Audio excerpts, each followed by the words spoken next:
மட்டக்களப்பு ஓட்டமாவடி பதுரியா நகர் பகுதியில் நபர் ஒருவரிடம் இருந்து இன்று புதன்கிழமை அதிகாலை ஆயுதங்கள் கைப்பற்றப்பட்டுள்ளது.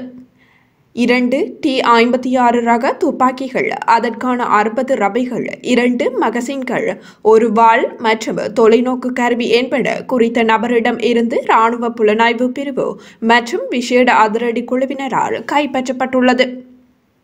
மார்க்ஸ் செயற்பாடுகளில் ஈடுபட்டு வரும் குறித்த நபர் இதுவரை எவ்வித குற்றப்பின்னணியும் இல்லாதவர் என தெரிவிக்கப்படும் நிலையில் இன்று அதிகாலை அவருடைய வீட்டிலிருந்து இவ்வாறு ஆயுதங்கள் மீட்கப்பட்டுள்ளது.